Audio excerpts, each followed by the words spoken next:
Yes, good evening mga ka-Automatic for Life. Global Pinoy Automatic Transmission Specialist. So dito po tayo sa Silang Branch. So this evening, kararating lang natin. So meron tayo may mga bisita tayo. Ito, from Sorsogon.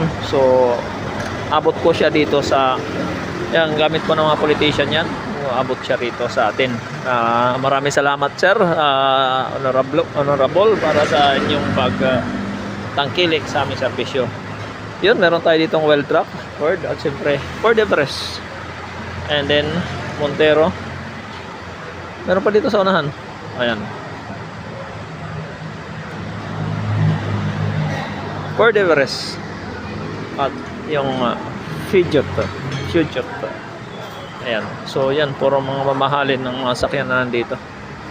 Ayan. Ford lot yan.